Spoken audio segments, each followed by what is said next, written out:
is the topic that was given to me by Dr. Devanand sir, common metabolic disorders of the elderly. And when discussing about the common disorders that are seen among the elderly, I think the topic was given about to stress about more about the elderly people, because I think the audience is mainly elderly people. But the disorders that I am going to mention are not pertaining to elderly people alone, because most of the younger generation are also going to become elders sometime of their life. So I think this is a pertinent topic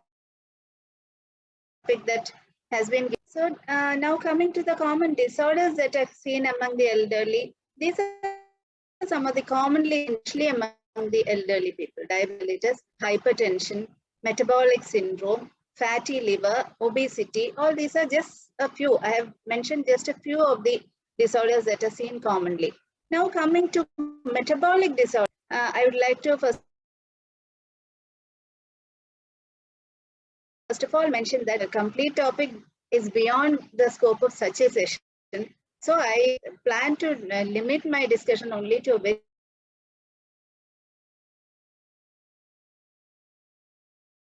very few common, most of the, because there are so many metabolic disorders, especially being we find metabolic in almost every disease.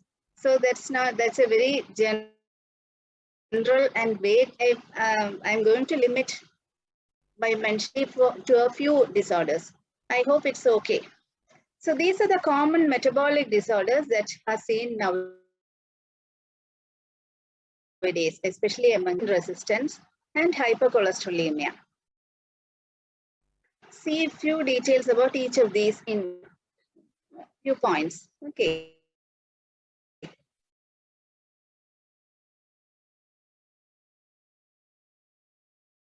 Hyperglycemia, the definition of the term hyperglycemia.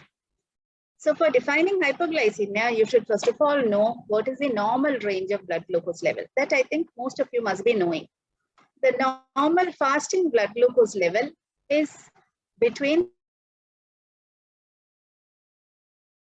70 to 100 to 5.5 millimoles per liter. Then you should know what fasting blood sugar.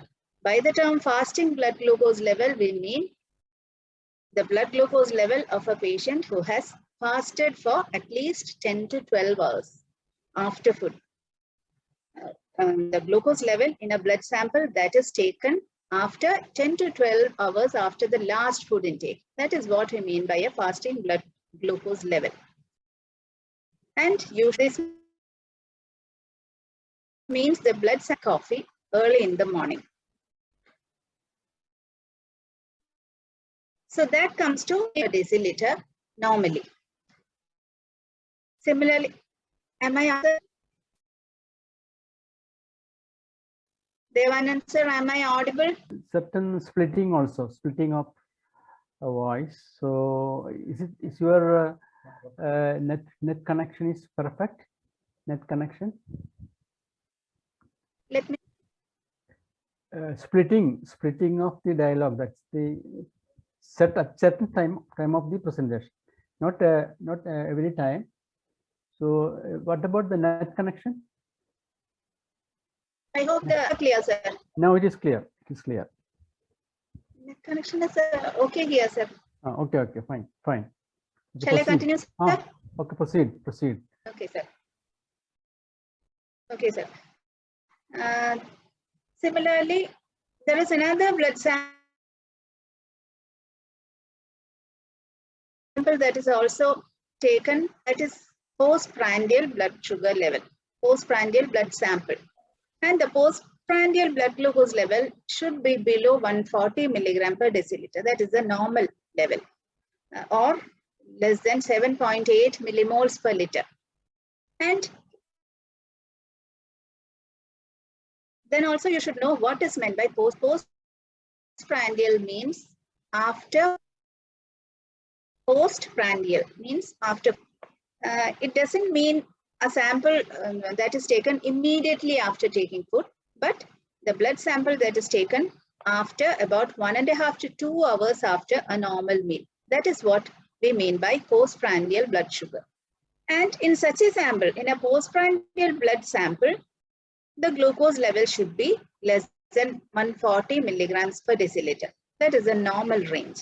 So whenever a blood glucose level goes above these values, you can say the person is having hyperglycemia.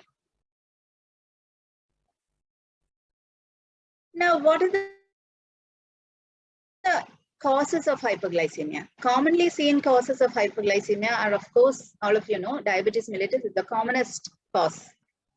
Not only diabetes mellitus, but hyperthyroidism, gestational diabetes, hyperpituitarism, even common stress, then several medications, regular intake of some drugs, all these can be causes of hyperglycemia. There are so many causes, I've mentioned just some of them.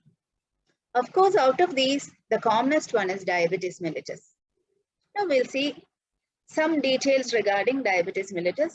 All of you must be knowing so much about diabetes mellitus, but still we'll just revise something.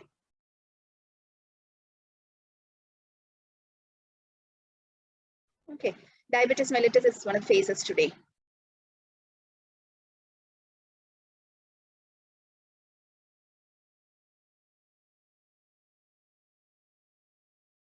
Apart from the COVID, and look from this map, you can see that there are so many countries that show high level of diabetic patients, especially in South Asia. The number of patients affected by diabetes is shown here in numbers as of 2015. So in 2015, you can see 2 million diabetic patients, and it has only increased. It must have only increased. So it is given in red because 69.2 is a considerably high number of patients. Dr. Nimmi, when we look at China, it is 109. 1 minute. Dr. Nimmi, interrupt ചെയ്തോട്ടെ. ആ slide മാറുന്നില്ല. എനിക്ക് അത് slide മാറി കാണുന്നില്ല. ഇടയ്ക്ക് words cut ആവുന്നുണ്ട്. രണ്ട് പ്രോബ്ലം ഞാൻ ഫീൽ ചെയ്യുന്നു. I don't know what is happening to others. ഇപ്പോഴും ഞാൻ ഫസ്റ്റ് സ്ലൈഡ് തന്നെയാണ് കാണുന്നത്. പ്രോബ്ലം ഉണ്ട്, കട്ടാവുന്നുണ്ട് കേട്ടോ. നോക്കട്ടെ. ആ ജാക്സ് ഒക്കെ ഒന്ന് ഊരിയിട്ട് രണ്ടാമത് ഇട്ട് നോക്കൂ. So can you put off the slideshow and present?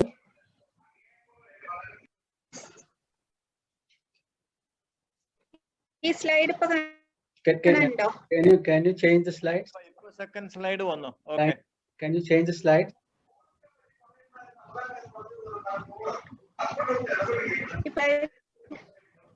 Freeze ചെയ്ത് എടുക്കുക. Yes, I am sharing, sir. Change ചെയ്ത് നോക്കുന്നു.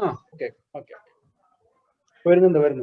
ഇനി പർട്ടിക്കുലർ സ്ലൈഡിൽ വെക്കോളൂ. അടുത്തതിൽ വെക്കോളൂ. Next പ്രസന്റേഷന്റെ. Okay, sir. I was discussing about diabetes mellitus. Is it visible, sir? This slide. So from this map, we can see that. Okay, sir. From this map, we can see that the number of diabetes is highest in India, except for China. China is, of course, having more number of patients, but when we look at the area of India and China, we can see China has got more than double the surface area of India. And so when we consider the population density between India and China, we can say India is having the highest number of diabetic patients. And when we look at the other countries, America,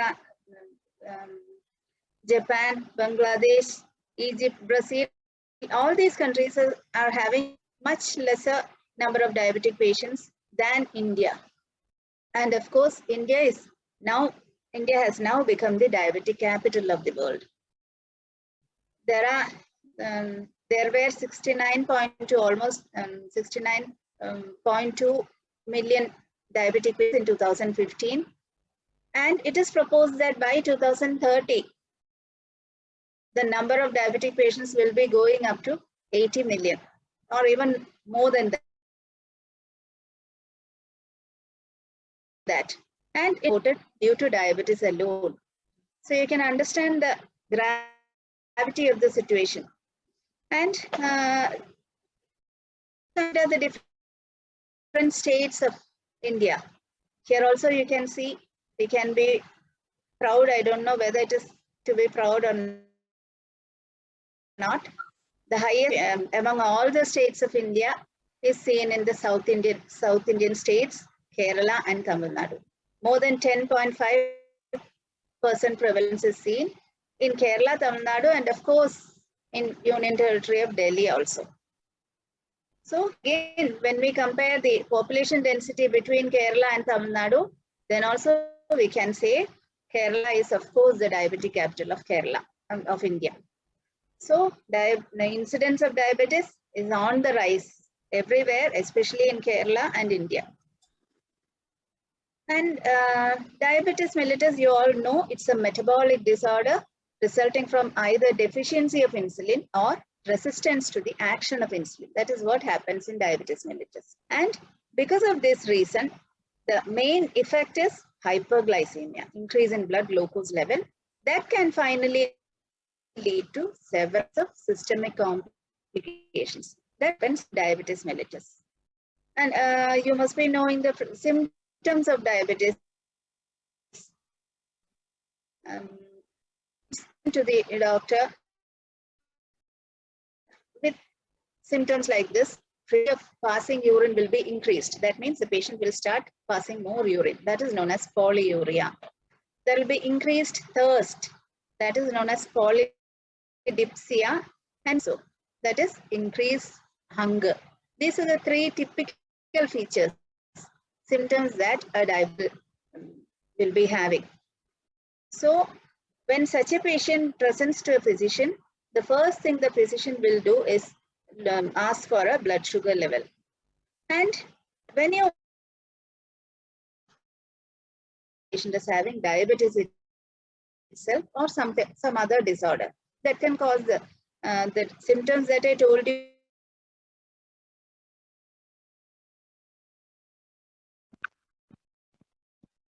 you just now are very levels. When will the physician, American Diabetes Association has put down certain criteria by which we are diagnosing diabetes, by which we say whether a patient is having diabetes or not. And these are the latest criteria that have been put forward by American Diabetes Association in 2015. According to these criteria, a fasting blood sugar level of more than 126 milligram per deciliter.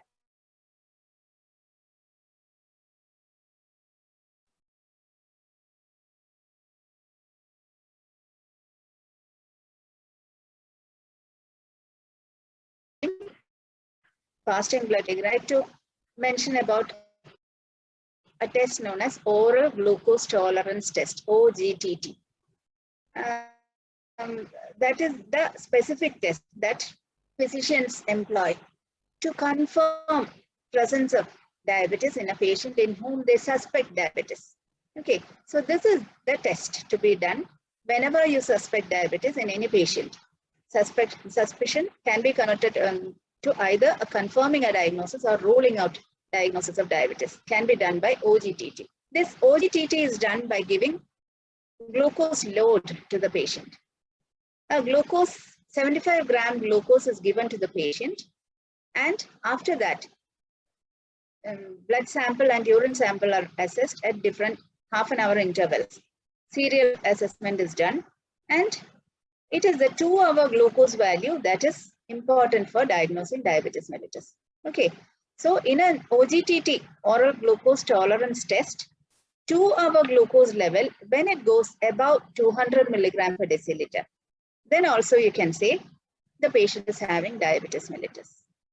Okay, in millimoles, this level comes to about 11.1 millimoles per liter.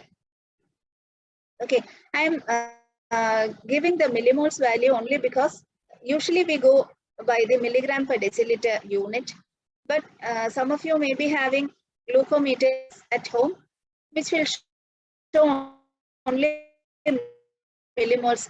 Formats will be showing the level only in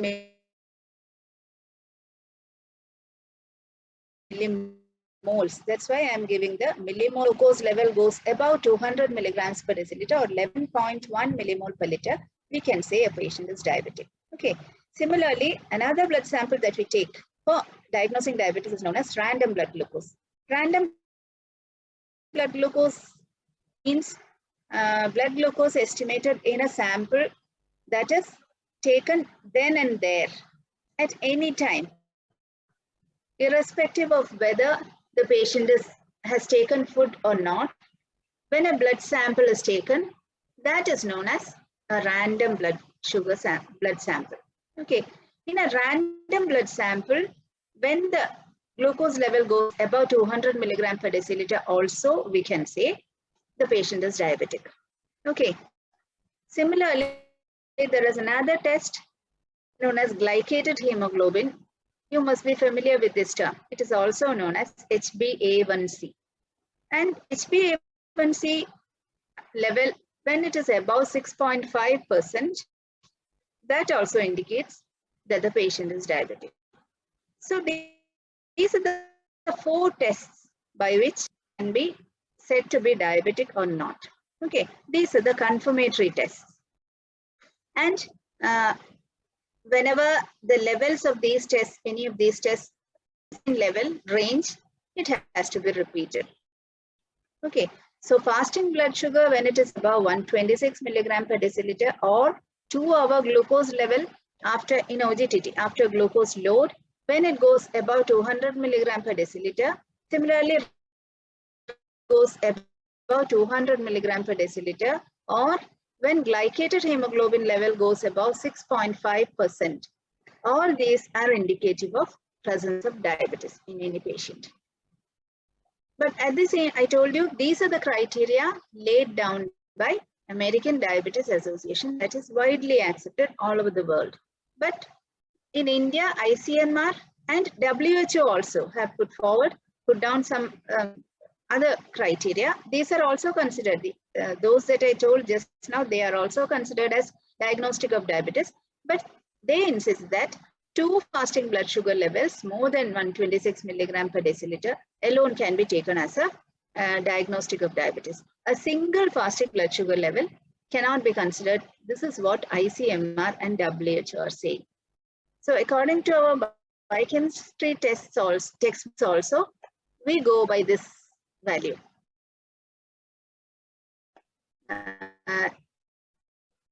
When it's a borderline and in the absence of specific symptoms, we go for repeating FBS level, and we will say a patient is diabetic only if it is in the high level twice. So that is what we biochemistry people follow. Okay, so that is how we can diagnose diabetes mellitus. Then there are 2 other similar conditions also similar to diabetes mellitus. One is known as impaired fasting glycemia. This is the condition when fasting blood sugar level falls between 100 and 125 milligram per deciliter. Between 100, I told you the normal fasting blood sugar level is less than 100, 70 to 100 milligrams. And you can say a patient is diabetic only if it is above 126 milligram per deciliter. So if fasting blood sugar comes in between, in the in-between range, in the intermediate range, you call it impaired fasting glycemia. Just like that, there is another term known as impaired glucose tolerance. This indicates a glucose level 2-hour post-glucose load sample showing a level between 140 and 199 milligram per deciliter. But here in this patient, the fasting glucose level will be normal. only the 2-hour blood sugar level will be high. That condition is known as impaired glucose tolerance. These two conditions are also considered as okay. The significance of these two conditions is that these patients can sometime in future be converted to frank diabetes. So that's why it's called pre-diabetes, impaired fasting glycemia and impaired glucose tolerance. These are two related conditions. So this is a table that shows the criteria for diagnosing different categories of glucose intolerance. It shows impaired fasting glucose level, impaired glucose tolerance, and diabetes mellitus. The different values are also given here that I told you just now. And please remember, these two conditions are known as the pre-diabetic condition. These two are mentioned as pre-diabetes. Now, I would like to mention what is HbA1c. A few points regarding HbA1c. HbA1c is otherwise known as glycated hemoglobin.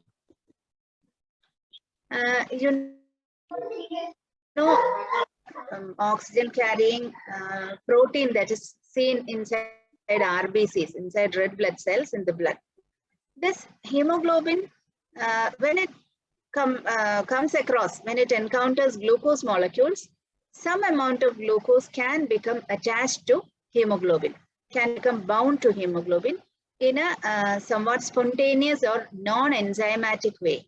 It's not an enzyme-mediated reaction, but it's a spontaneous reaction that takes place depending upon the presence of glucose inside the RBCs. Okay, so hemoglobin is present inside the RBCs, and blood glucose that is present outside RBCs in the blood will enter the RBCs for carrying out the energy needs of RBCs.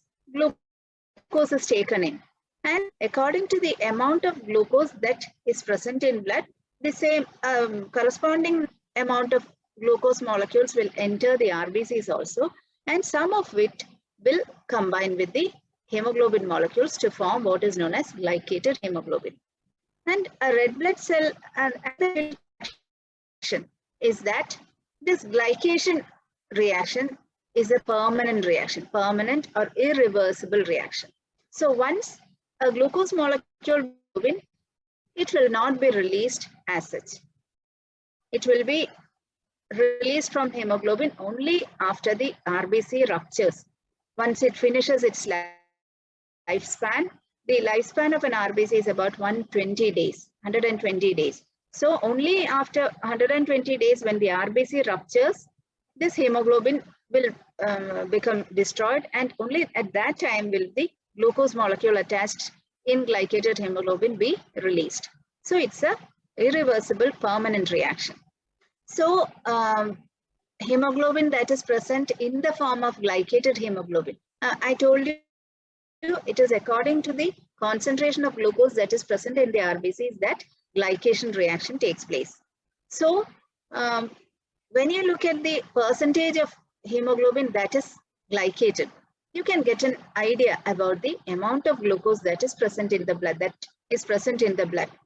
Okay, but because I told you the average lifespan of an RBC is 120 days, the level of glycated hemoglobin does not indicate the amount of glucose at that particular point of time.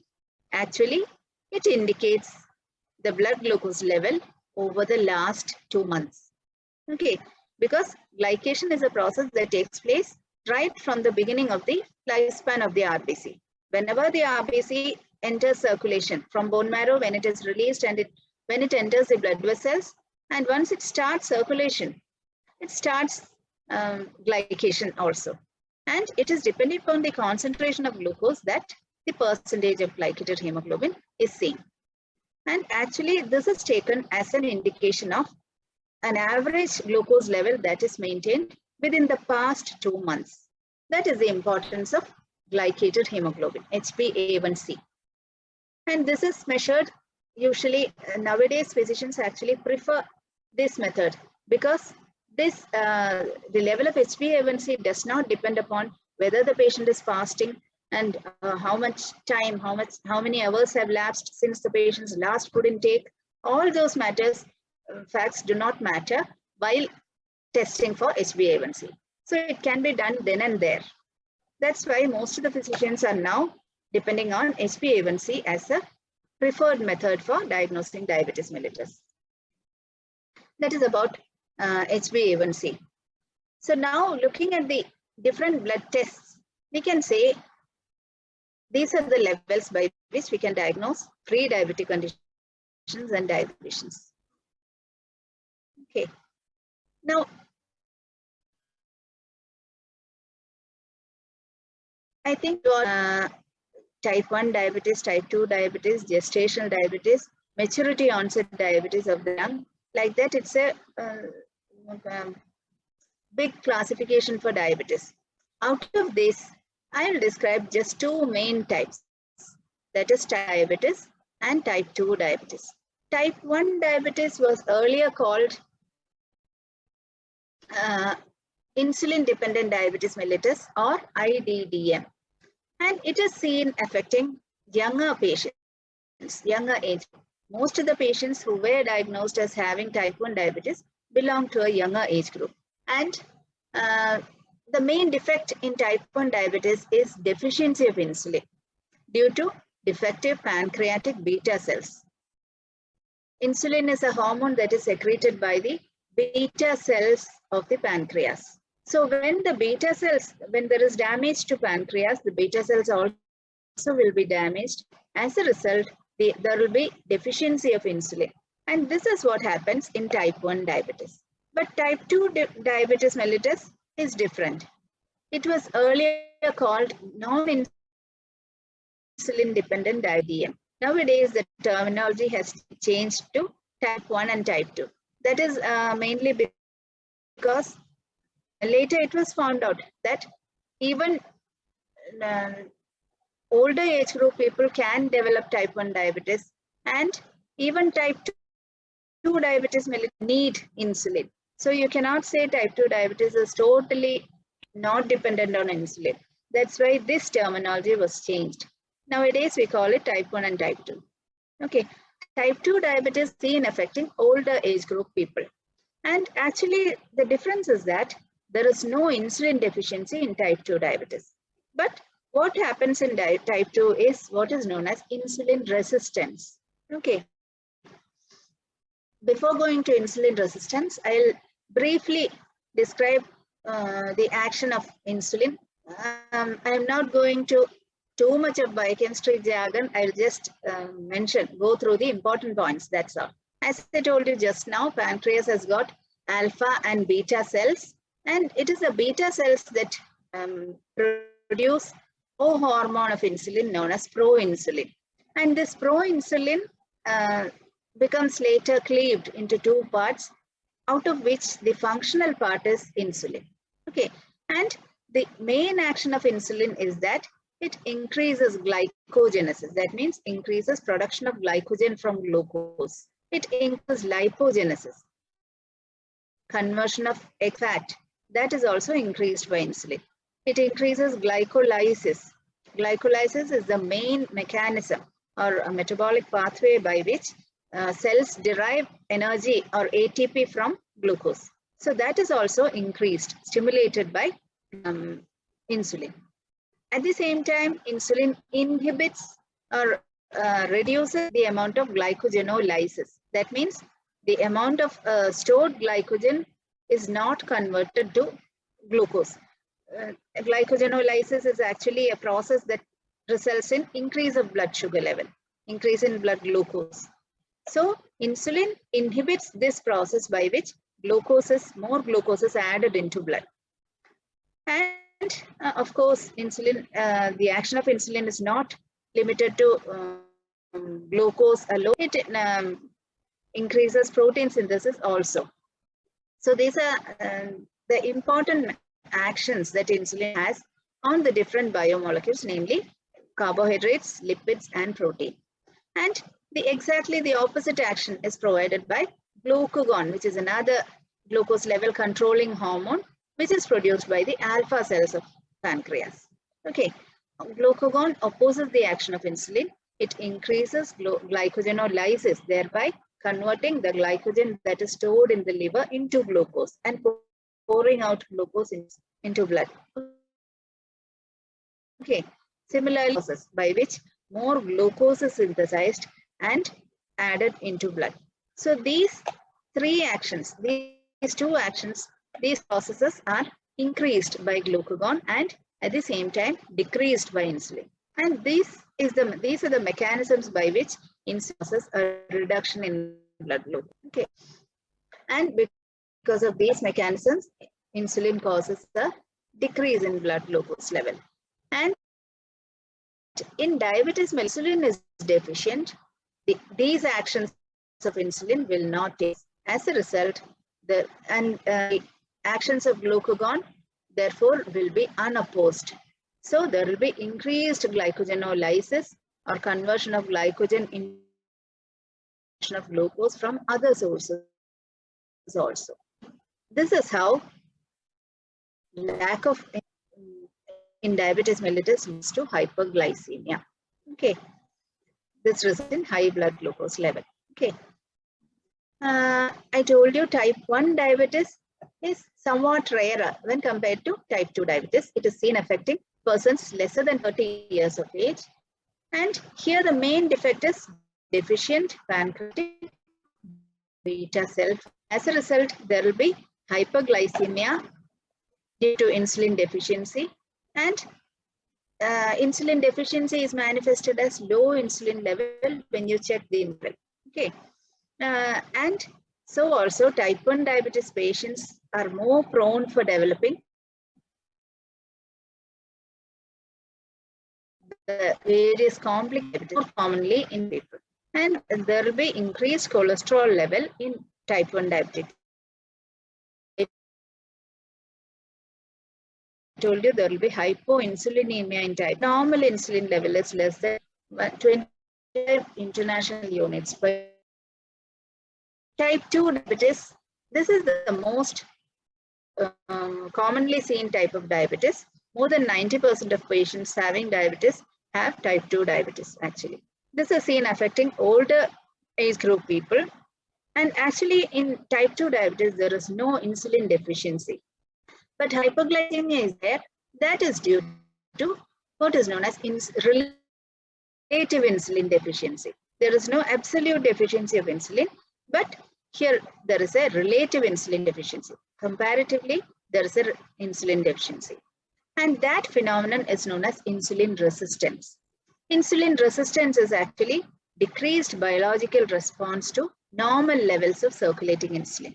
Okay, that is what is meant by insulin resistance. The body shows a resistance to the action of insulin. Body does not respond to even normal levels of insulin in the normal way. That is what is known as insulin resistance. It shows a resistance to the action of insulin, even though insulin is being produced in adequate amounts.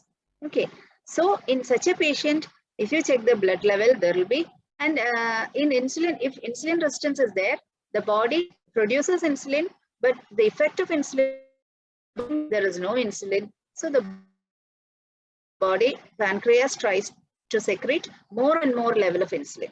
As a result, there will be hyperinsulinemia. It will be seen to be very high.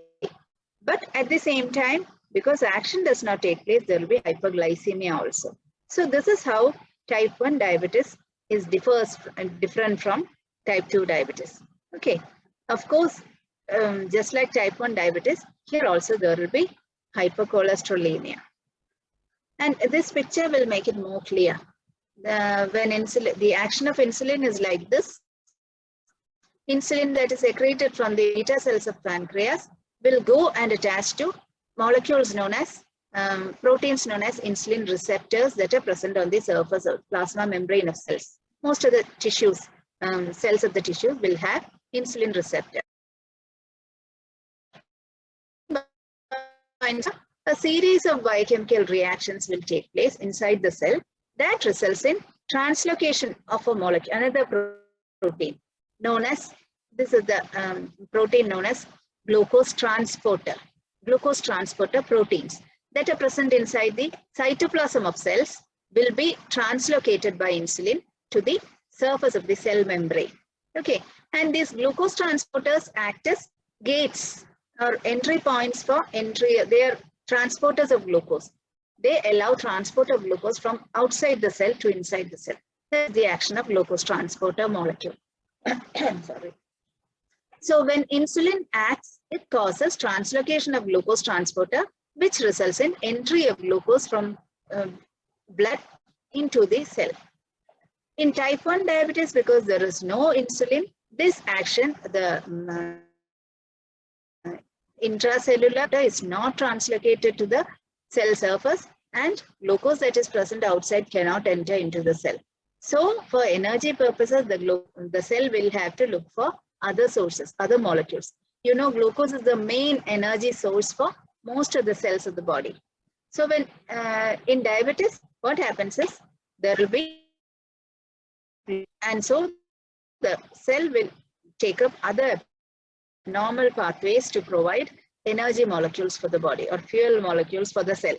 Okay, but at the same time in type 2 diabetes, adequate amounts of insulin is being secreted, but it cannot bind to insulin receptor and it cannot produce its effect.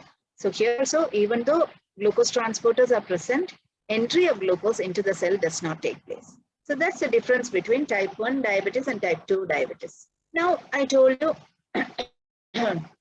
insulin resistance is the main pathophysiological process that is seen in diabetes mellitus and this in type 2 diabetes. This insulin, when insulin resistance is there, there will be impairment of insulin signaling. And as I told you just now, glucose receptors do not function properly, and this leads to disruption of entry of glucose into the different tissues like skeletal muscles, fat tissue, like that. And as a result, there will be total derailment of carbohydrate, lipid, and protein metabolism. Because I told you, insulin has got action not only on glucose metabolism, but metabolism of proteins and lipids are also controlled by. There will be a total abnormality of all metabolic pathways. And what is this insulin resistance due to? Insulin resistance is, of course, the reason is, of course, genetic. There are genetic causes and environmental factors role in developing insulin resistance. And the pathologic mechanisms, the biochemical mechanisms that have been suggested as the cause for insulin resistance include oxidative stress, inflammation, the insulin receptor molecule, mitochondrial dysfunction, etc. There are many mechanisms that have been suggested as of insulin resistance.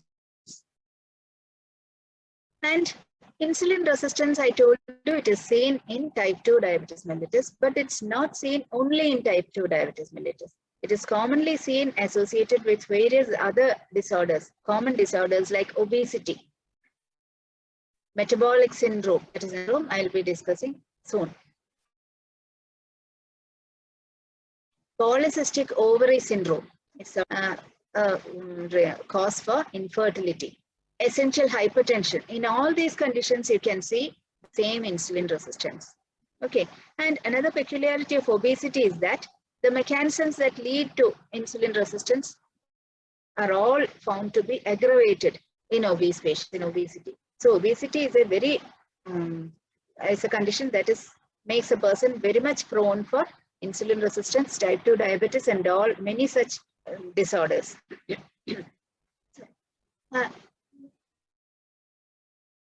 Then there is something known as insulin resistance that is related to insulin resistance. This is also known as metabolic syndrome X, MET-S. All these are other acronyms for insulin resistance syndrome.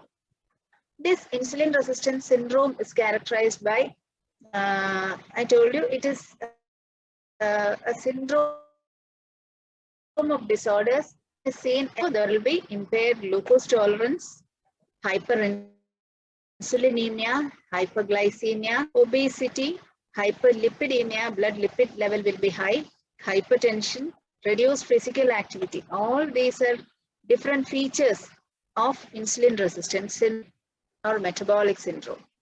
And certain specific diagnostic criteria have been put forward for diagnosing metabolic syndrome also. These are the risk factors or criteria that say whether a patient is prone for developing metabolic syndrome. The first and foremost one is abdominal obesity. That means waist circumference. Just take a measuring tape and measure your waist circumference. In men, if it is more than 90 centimeters, you can say the patient is, the person is having high risk for developing metabolic syndrome. In women, a waist circumference of more than 80 centimeters. This is the criteria that is put forward for Asian Indians, especially because most of the criteria are being laid down by Western people, and the Western criteria, all of them do not match for Indian people also. So these are the criteria put forward for specifically for Indians. Men more than 90 centimeter waist circumference, women having more than 80 centimeters circumference, they are at risk for developing metabolic syndrome. Similarly, blood lipids, triglycerides, if it is more than 150 milligram per deciliter, you can say the patient is prone for developing metabolic syndrome. HDL cholesterol, I think you must be familiar with these terms. Triglycerides, HDL cholesterol and all are different lipid parameters that we check for assessing the lipid status of a patient. Okay, HDL cholesterol is one type of cholesterol. In men, a level less than 40 milligram per deciliter, and in women, HDL cholesterol less than 50 milligram per deciliter are put a person at risk for developing metabolic syndrome. Similarly, high blood pressure above 130/85 milligram per millimeter of mercury, and a fasting glucose level more than 100 milligram per deciliter. All these criteria make a person more prone for developing metabolic syndrome. And what happens in metabolic syndrome is that the body cannot use glucose even in the presence of adequate insulin. Even though the body is secreting adequate amounts of insulin, it does not produce its effect. And as a result, abnormal metabolic pathways are taken up by the different molecules in the cell, leading to development of hyperlipidemia, ketosis, etc. And in metabolic syndrome puts a person at high risk for developing coronary heart disease, which includes angina pectoris, myocardial infarction, all these, type 2 diabetes mellitus, and cerebrovascular disease, in other words, stroke. So whenever a person is having metabolic syndrome, he is likely to develop coronary heart disease or cerebrovascular disease or type 2 diabetes mellitus. So that is the clinical significance of metabolic syndrome. And only with these conditions, metabolic syndrome is also seen to be associated with, I told you, polycystic ovary syndrome, non-alcoholic fatty liver disease, non-alcoholic steatohepatitis, etc. These are all different phases of fatty liver. And all persons who are having metabolic syndrome are at a twofold risk of developing cardiovascular disease and five times higher risk of developing diabetes later. And the incidence of insulin resistant syndrome is found to be on the rise in developing countries. In India also it is the same as happening. In India, 1/3 of the urban population in cities, in big cities, are already having metabolic syndrome, but in rural areas it is found to be somewhat lesser incidence. And growing affluence, plenty of money, people are having enough money with them, sedentary lifestyle, and poor eating habits. These are the supposed to be the contributing factors for developing metabolic syndrome. And how can you reduce insulin resistance? And I think when you look at these criteria, you must be wondering, most of us are candidates, probable candidates for developing metabolic syndrome. And it is, as I told you, it's very common. Almost 1/3 of the people in residing in urban cities are already having insulin resistance syndrome. So reducing insulin resistance is also very important. It is important in managing persons with type 2 diabetes also. So the mainstay of the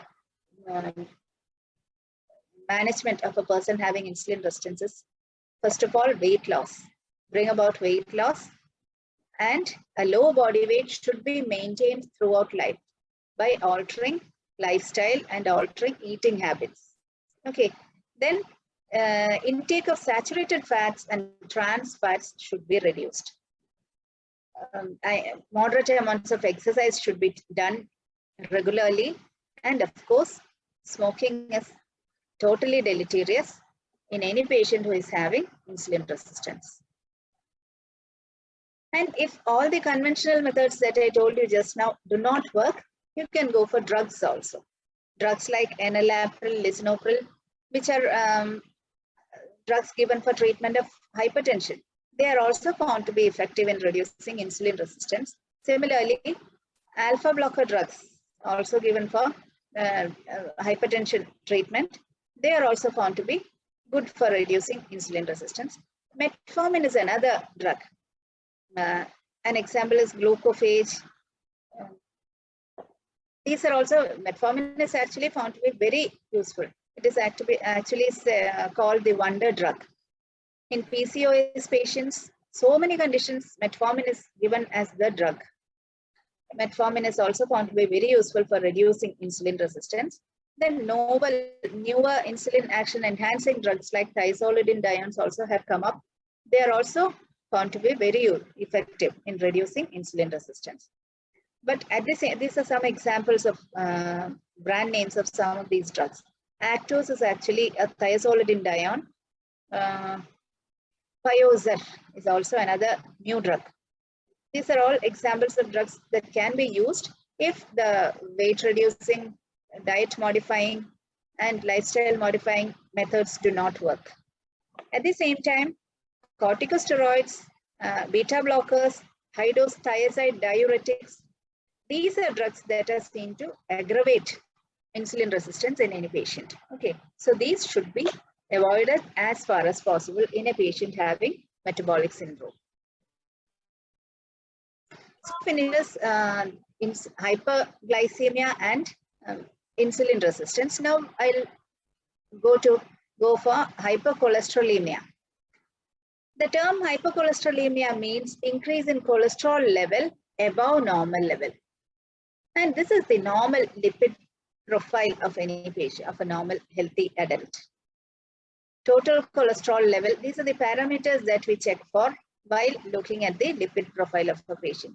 Total cholesterol, LDL cholesterol, HDL cholesterol, triglycerides. These are the main lipid fractions that we check.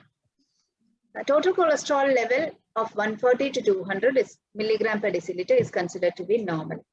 LDL cholesterol 80 to 130 milligram per deciliter. HDL cholesterol for males, it is 30 to 60 milligram per deciliter, and HDL cholesterol is found to be between 35 to 75 milligram per deciliter for females. And here we'd like to add that this is one of the few situations where females are at an advantageous position when compared to males. This is the only biochemical situation where female level in females is higher than that in males. Of course, in academic and other levels, females are overtaking men, women are overtaking men. But this is one situation biochemically where women are at an advantageous position. And there is an advantage also.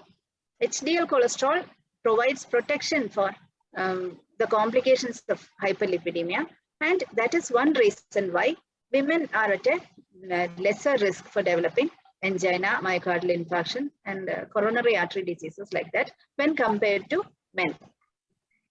Triglycerides also should be normally between 50 to 200 milligram per deciliter and 40 to 150 milligram per deciliter in women. Okay, so these are the important lipid parameters that we check in the lab. And nowadays, in addition to the routine parameters, lipid parameters, some other newer parameters have also come up. ApoB is actually the protein part of LDL. It should be between 150 to 160 milligram per deciliter. ApoA1 corresponds to HDL cholesterol, that is the protein part of HDL cholesterol. So that should be above 115 milligram per deciliter. Lipoprotein A is actually a harmful little lipoprotein that is present in blood, and its level should be less than 10 milligram per deciliter. Lipoprotein A. It is otherwise written as LPA. Then there are a few ratios. ApoB to ApoA1 ratio, that should be kept below 0.8, 0.7, definitely less than 0.9. Similarly, LDL to HDL ratio should also be less than 5. These are the different parameters that we check for while looking at the lipid status of a patient. Now, you know what is the significance of having high cholesterol level. High cholesterol level makes a person very much prone for developing atherosclerosis, coronary artery disease, cerebrovascular disease, like that. And what happens in this in hyperlipidemia is that, hypercholesterolemia is that, suppose this is the cross section of a blood vessel. You can see if blood lipid level increases, lipids molecules slowly starts depositing whenever there is a minute or tiny injury or inflammation in the blood vessel wall. And such, even otherwise also, lipids, if it increases in blood, it can start depositing in blood vessel wall. And once a lipid deposition takes place in the blood vessel wall, it acts as a trigger for inflammatory reaction that takes place against the lipid deposition. And this will act as a focus for deposition of more lipids also. And this lipid deposition goes on increasing and can result in finally a considerable narrowing of the lumen of the blood vessel. And in addition to that, if narrowing of the lumen that is shown here can alter the blood flow pattern, causing a slowing of flow of blood at that site. And slowing of blood flow can result in formation of what is known as a thrombus or clot. If such a clot also develops inside the fat deposition, it will finally result in total obliteration of the lumen of the blood vessel, so that the tissue of that area will become deprived of blood. That is what happens, results in angina or chest pain in heart attack, and the same thing happens when results in stroke when it happens in the cerebral blood vessels. And causes of hyperlipidemia can be so many different conditions: nephrotic syndrome, anorexia nervosa, obstructive liver disease, pregnancy, acute hepatitis, systemic lupus erythematosus. This list is not complete. There are so many conditions that can result in hyperlipidemia. But of course, I think these are the important modifiable causes for hyperlipidemia: smoking, overweight, lack of exercise, and poor diet. These are things that can be modified by us. And risk factors, I told you there are several risk factors for hyperlipidemia, like increasing age. When age increases, it can result in increase in lipid level. Of course, gender, I told you, gender, males have got a higher lipid level that is detrimental to the heart and brain. And here, of course, women are said to be, female gender is said to be more protected. Genes, of course, for just like all other disorders, genetic factors are there. Then comes diet. Fat-rich food certainly results in hyperlipidemia.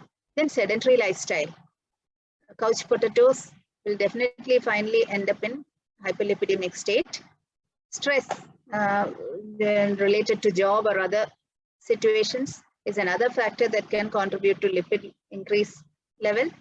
Then alcohol is another contributing factor. smoking, and finally obesity. Out of these causes for hyperlipidemia, the first three ones you can understand, they are the non-modifiable factors. But all the rest 6 can be modified by us. Okay, so that finishes about hyperlipidemia. Shall I stop here, or is it overtime, Devanand sir?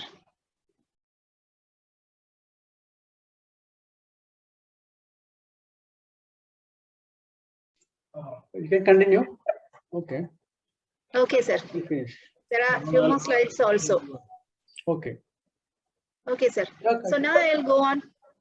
So now I'll go on to non-alcoholic fatty liver disease. That's another very common condition seen nowadays. Actually, among 10 diabetic people, more than 6, and among 10 obese people, more than 9 are actually found to have fatty liver disease. When we take the common society, 1 out of 4 people are said to be having fatty liver disease, and it is called non-alcoholic fatty liver disease because the exact cause for this fatty liver is not intake of alcohol. And in persons who are in the habit of taking alcohol, the fatty liver will be definitely because of alcohol intake, and that is known as alcoholic fatty liver. Okay, and fatty liver disease is a spectrum of disease that consists of simple fatty liver, in which excess fat will start depositing in the liver tissue, to the other extreme, which consists of cirrhosis of liver, where apart from, in addition to deposition of fat in the liver tissue, there will be additional scarring and fibrosis of the liver tissue, such that by the time the liver has become cirrhotic, almost all the liver tissue, normal tissue, will be replaced by fibrotic and scar tissue. So this is the spectrum of fatty liver disease. In between, there is another condition known as non-alcoholic steatohepatitis also. Okay, and this is the relationship between the different stages of fatty liver. Non-alcoholic fatty liver disease and non-alcoholic steatohepatitis can easily be reverted back to a healthy liver by modifying the by treatment. But once, and this can worsen to cirrhosis also very soon, quite soon. But once cirrhosis has occurred, it is an irreversible stage. So that is the relationship between this.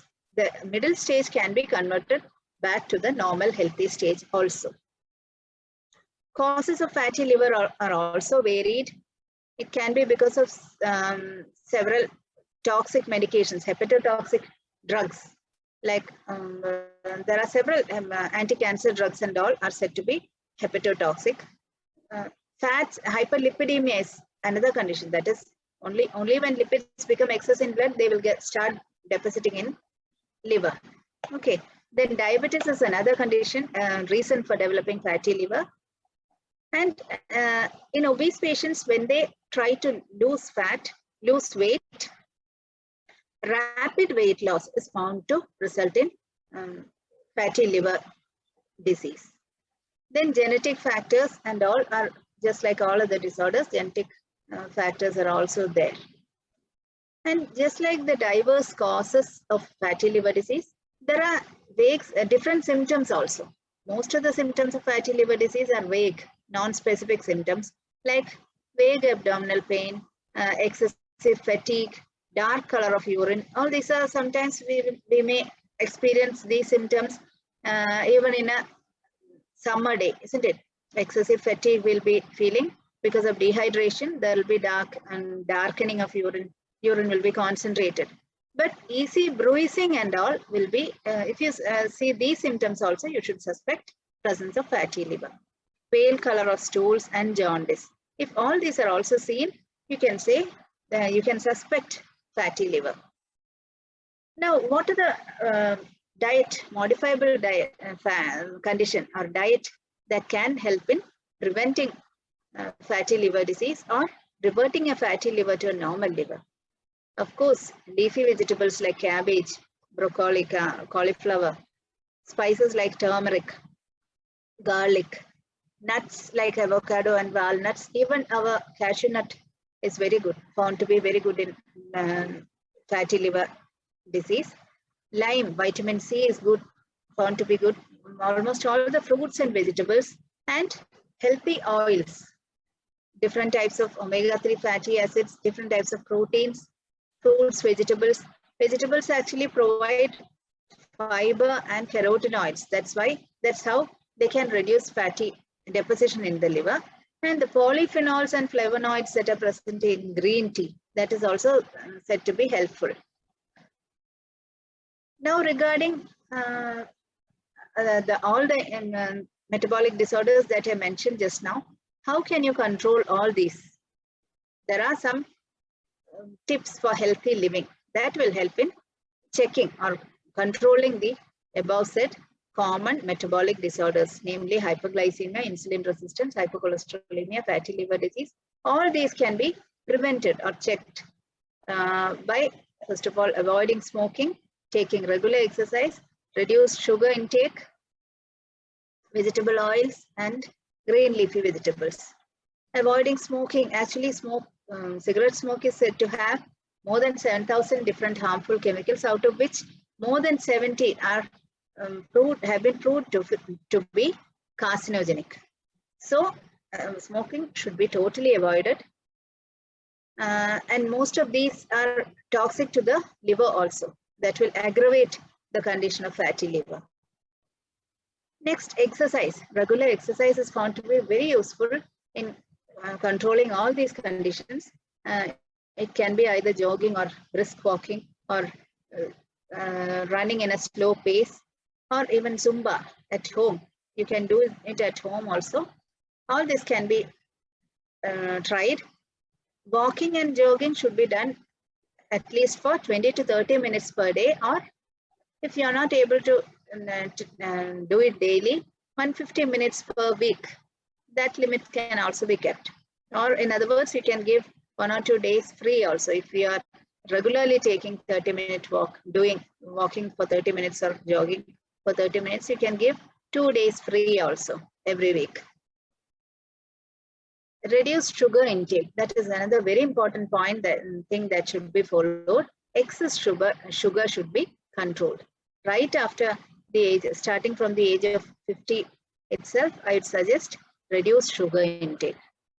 And we can limit the amount of food and drinks that are sweet, that contain high amounts of sugar, snacks, candies, toffees, sweets, and beverages that contain juices, various types of commercially available squashes, fruit juices, and all contain high amount of sugar.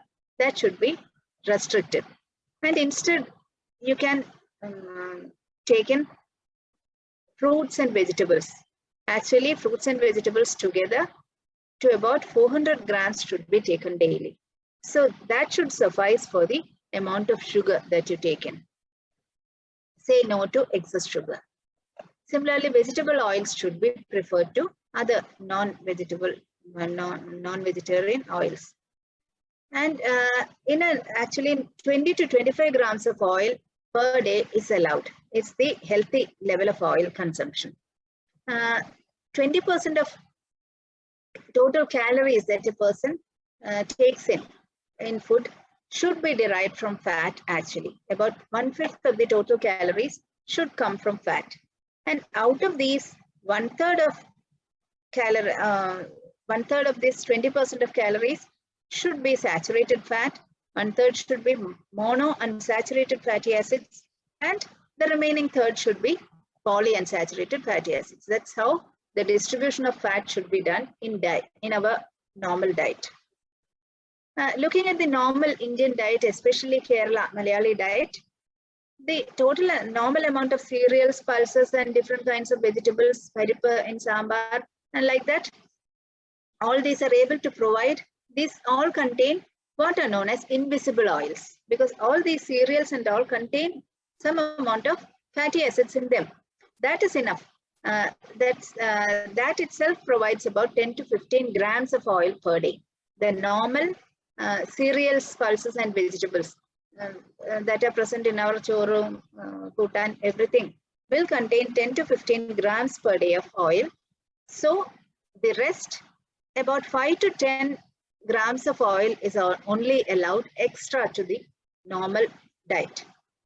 So additional oil, adding more oil to dosha, ghee to dosha, or smearing oil or ghee to over chapatis, everything should be restricted to a total of 5 to 10 grams per day.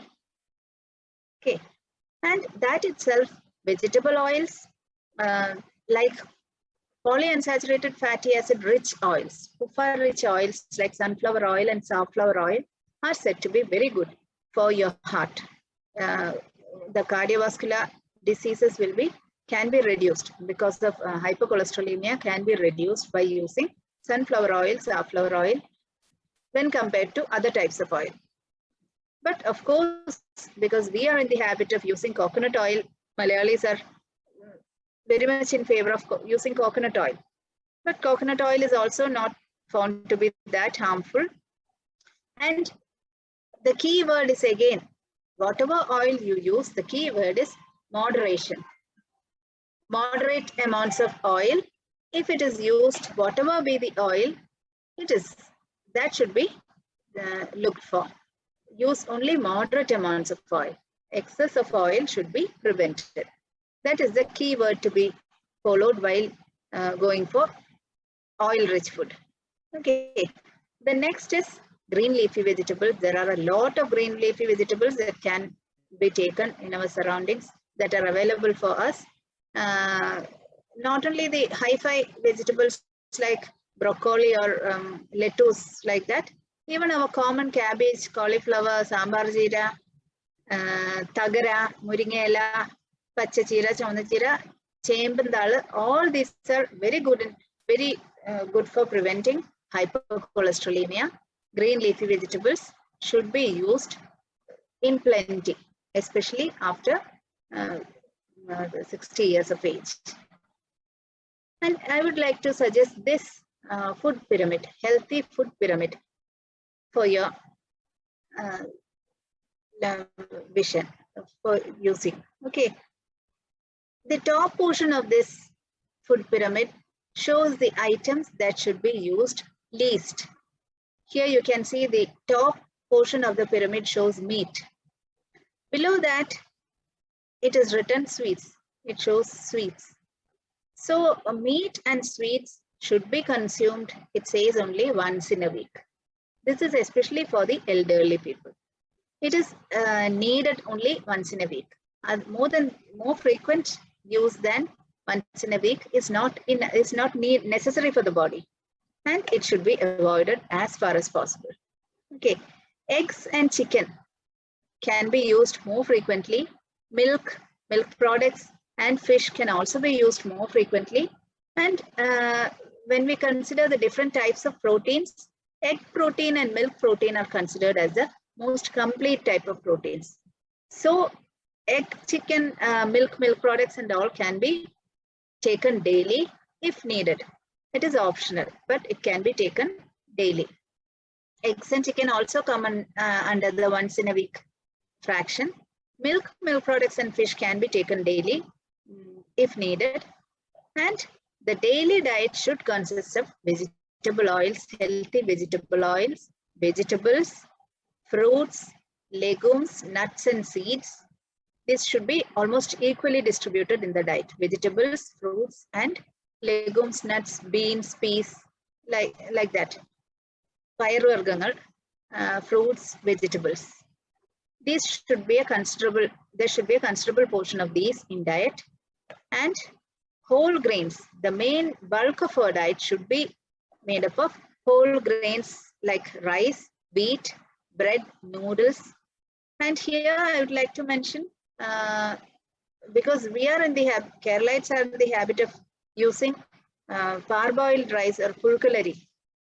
Pulkalari is said to be rich in all the vitamins that are present in the raw rice. I'm sorry, in unpolished rice. there is a common belief that unpolished rice or chomanna iri is supposed to be better nutritionally. But parboiling or iri purunga is a process whereby all the vitamins that are present in the ectoderm of the rice is brought into the rice grain. And because of that process, even polished parboiled rice is considered to be equivalent to unpolished rice. So I would say mattari is good, but veluthari is also, if it is purungalari, veluthari is also as good as mattari. So that different types of rice, wheat, bread, noodles, and bread, especially whole wheat bread and noodles made up of whole wheat atta can be considered as good. And this forms the base of the bulk of our diet. And of course, you can see a healthy diet pyramid, food pyramid should rest on a foundation of regular, moderate physical activity. So this is the foundation upon which a healthy diet can be built. So that's all regarding the topic of common metabolic disorders. To summarize, I mentioned about hyperglycemia, what are the causes of hyperglycemia, insulin resistance, what are the features of insulin resistance, how to overcome insulin resistance. Next, I went on to hypercholesterolemia, the different lipid parameters that can be raised, then fatty liver, and finally, conventional management method by lifestyle and diet modification to manage all these conditions. That's all in this topic. Thank you for your patient listening.